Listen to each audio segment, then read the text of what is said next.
What's good, Commander Chase? Just wanted to make a quick video here. Just talking about Kliff. So we got some really good news about Kliff. This is per Jordan Schultz. He says, offensive coordinator Kliff Kingsbury, despite interest from the Saints and other teams, has decided to stay in Washington for a second season following a remarkable turnaround that saw the team go from 4 wins to an NFC Championship appearance.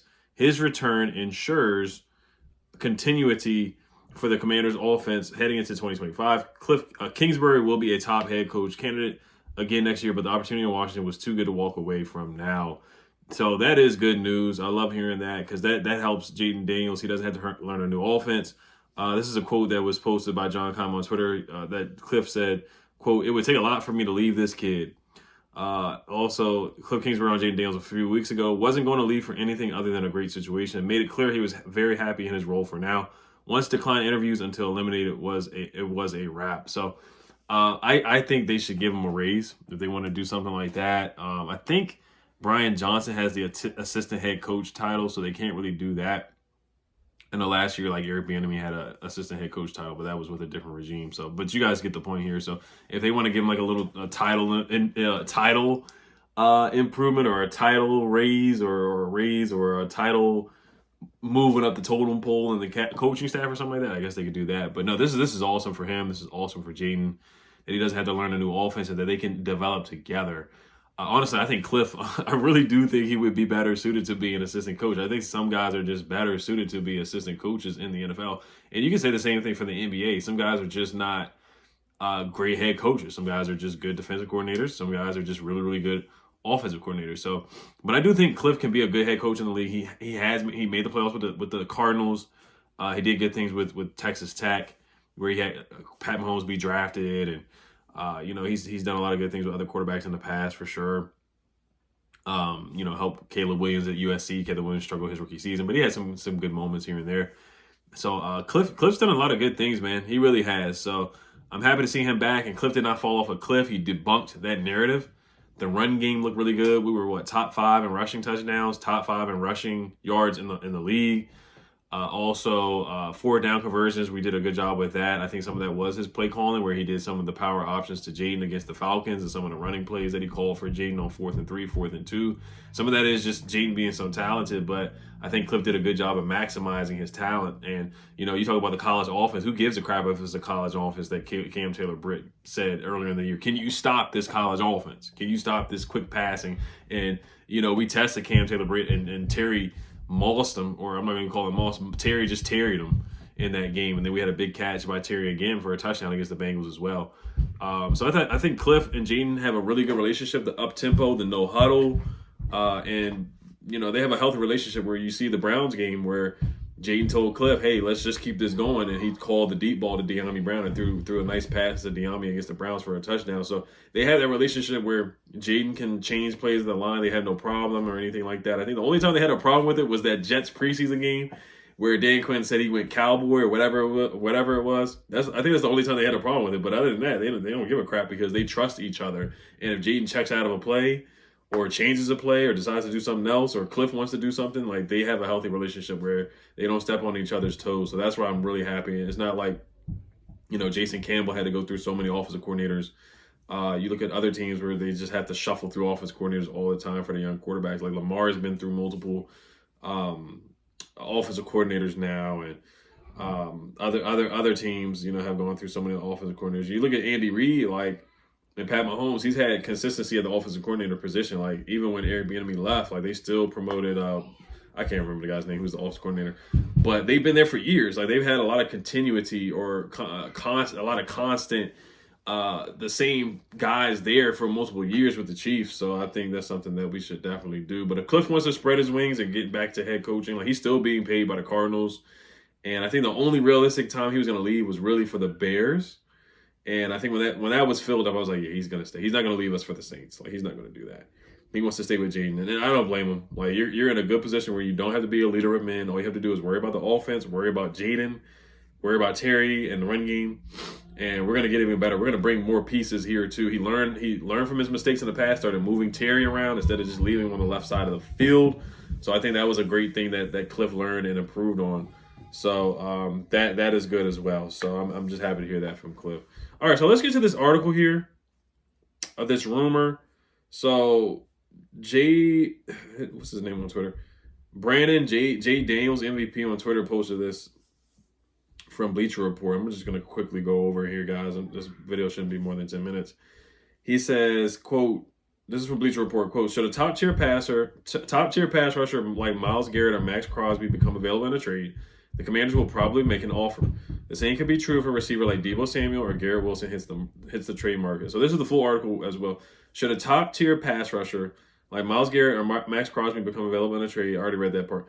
Washington may also consider making a play for tight end Kyle Pitts, who has been underutilized by the Atlanta Falcons ever since his rookie season. Even if Ertz is retained, providing Daniels with a tight end who can stretch the field would aid the second-year quarterback significantly.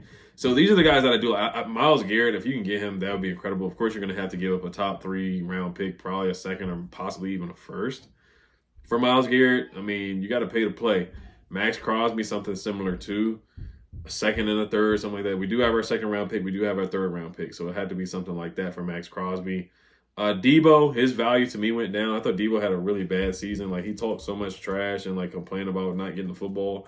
And there were games where he just had big drops. Like, the game against the Bills, like, he was so awful. He was so terrible. Like, and honestly, Juwan Jennings had a better season than him. Like, if you look at pound for pound, like, Juwan Jennings was better than him. He really was.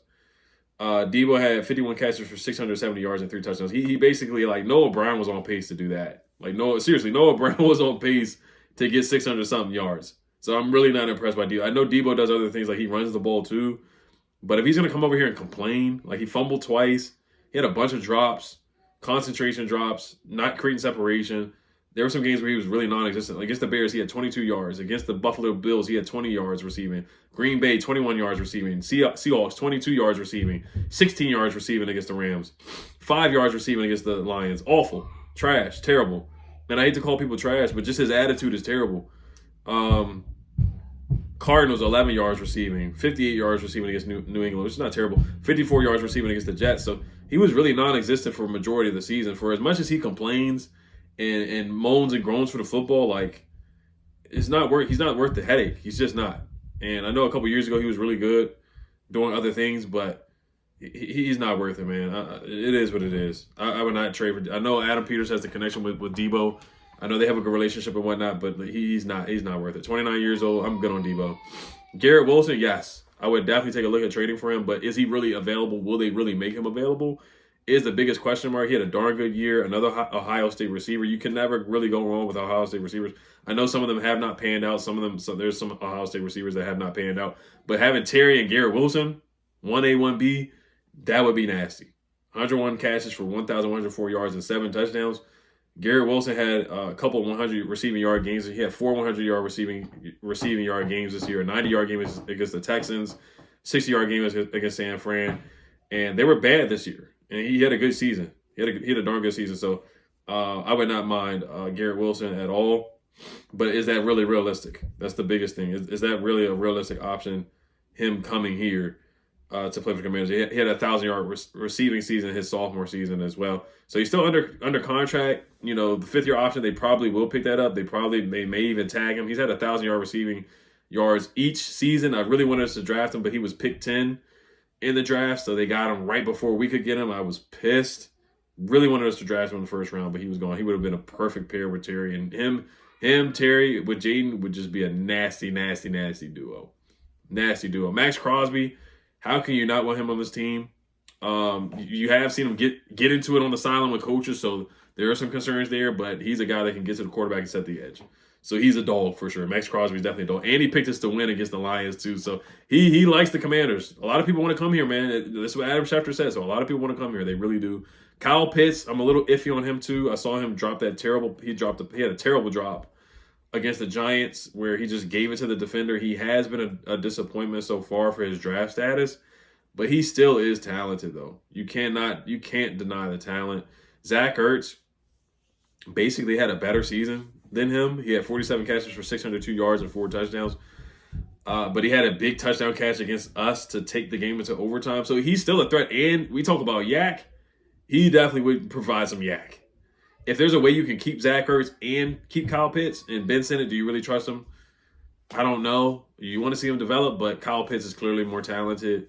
And Zach Ertz still has something left in the tank. I want to bring back Zach Ertz. I really do. I think he would take a cheap deal, too, to come back because he loves Jaden Daniels with a passion. He said he wishes he was 22 years old so he could play with Jaden Daniels. So Kyle Pitts is intriguing. He's intriguing, but I would give up nothing more than a 4th-round pick. I'm not giving up a 3rd for Kyle Pitts. He just has not lived up to the hype. He's still a darn good tight end, but are these guys really available? Keep in mind, these are rumors. These are reports. A lot of articles are going to be coming out tying guys to us because they know we need receivers. They know we need offensive linemen. They know we need corners. They know we need basically every position except for quarterback at this point. And we're a legit destination team. We are a legit destination team. So, all right, you guys let me know what you guys think. Which player do you think out of these guys are realistic? Who do you want out of Debo, Garrett, Kyle Pitts, Myles Garrett, Max Crosby, or is there another guy that you want to trade for? Personally, I don't want to trade for anybody. I'd rather sign through free agency or draft. I'd rather not give up any draft capital unless it really is a star player. Garrett Wilson, I think, is worth it. I do think Max Crosby or Myles Garrett is worth it, but Deebo Samuel's not worth it, and Kyle Pitts is kind of iffy unless it's a 4th-round pick. All right, you guys, as always, Health Commanders, peace.